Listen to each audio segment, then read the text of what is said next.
हाय, मैं हूँ डाइटिशियन नेहा और मुझे हॉस्पिटल इंडस्ट्री में एज ए डाइटिशियन वर्क करते करते आज 11 साल हो चुके हैं और ख़ास तौर से गायनिक इंडस्ट्री में तो 8 साल से ऊपर हो चुका है। और मैंने बहुत सारे पीसीओडी के पेशेंट्स को देखा है जिनकी अक्सर एक ही सबसे बड़ी समस्या या डर लेकर आते हैं कि अब मेरे को पीसीओडी डायग्नोज हो गया है तो क्या मेरी प्रेगनेंसी में भी प्रॉब्लम्स आएंगी। लेकिन ऐसा नहीं है, ये डर बहुत बड़ा नहीं होना चाहिए, क्योंकि ये समझना बहुत ज़रूरी है कि पीसीओडी कोई पनिशमेंट नहीं है बल्कि एक हार्मोनल कंडीशन है। पीसीओडी में ओवरीज प्रॉपरली काम नहीं करती, जिस वजह से एग्स टाइम पर मैच्योर नहीं हो पाते या फिर रिलीज नहीं हो पाते। इसका मतलब ये है कि एवुलेशन आपका इरेगुलर हो चुका है और पीरियड्स भी कभी लेट होते हैं, कभी जल्दी होते हैं और कभी कभी तो 2-3 महीने भी लेट हो जाते हैं।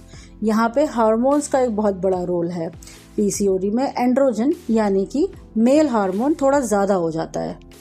इसकी वजह से एक्ने, अनवांटेड फेशियल हेयर या हेयर फॉल जैसे सिम्टम्स दिखाई देने लगते हैं। साथ ही में इंसुलिन रेजिस्टेंस भी बढ़ जाता है, जिस वजह से आपको डायबिटीज़ भी हो सकती है, जो बॉडी और ज़्यादा एंड्रोजन बनाने के लिए पुश करने लगती है। इसका रिजल्ट क्या होता है? एस्ट्रोजन और प्रोजेस्टेरॉन का बैलेंस ही बिगड़ जाता है और जब हार्मोन्स आउट ऑफ बैलेंस हो जाते हैं तो फर्टिलिटी भी इफेक्ट होती है। ओव्यूलेशन इरेगुलर हो जाता है, एग्स की क्वालिटी वीक हो जाती है और फर्टाइल विंडो को ट्रैक करना बहुत मुश्किल हो जाता है। लेकिन पीसीओडी में भी प्रेगनेंसी पॉसिबल है, इसलिए डरने की ज़रूरत नहीं है।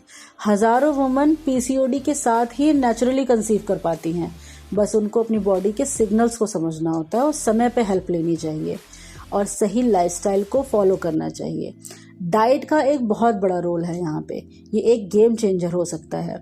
इसलिए हर मील में प्रोटीन इंक्लूड करें, रिफाइंड शुगर या फिर कहते हैं कि टेबल शुगर को अपने खाने से हटाएं और प्रोसेस्ड फूड को कम करें, बाहर का खाना ना खाएं, मैदे वाली चीज़ें ना खाएं और फाइबर ज़्यादा इंक्लूड करें। हेल्दी फैट्स लें, नट्स लें, सीड्स लें, ये हमारी बॉडी के लिए बहुत ज़रूरी हैं और ये हार्मोन्स बैलेंस करते हैं।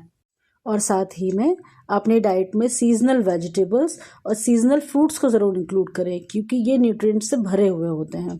साथ ही रेगुलर वॉकिंग या स्ट्रेंथ ट्रेनिंग, प्रॉपर स्लीप और स्ट्रेस मैनेजमेंट को अपनी रेगुलर लाइफस्टाइल का हिस्सा बनाएं। इससे हार्मोन्स को बैलेंस करने में बहुत हेल्प मिलती है। कुछ केसेस में डॉक्टर्स मेडिसिन भी सजेस्ट करते हैं जिससे ओव्यूलेशन को ठीक किया जा सके, या ये इंसुलिन सेंसिटाइजर्स भी होते हैं। लेकिन सेल्फ मेडिकेशंस की बिल्कुल भी ज़रूरत नहीं है। हमेशा किसी न किसी की सलाह यानी कि डॉक्टर की सलाह या डाइटिशियन की सलाह पे ही अपने आप को मैनेज करने की कोशिश करें। पीसीओडी एक जर्नी है, कोई पनिशमेंट नहीं है। अपनी बॉडी को समझिए, उसको सपोर्ट दीजिए और सही गाइडेंस के साथ में फर्टिलिटी को इम्प्रूव किया जा सकता है। अगर पीसीओडी को लेकर कोई आपकी क्वेश्चंस हो या आपकी कोई समस्या हो तो आप मेरे को कमेंट में बता सकते हैं।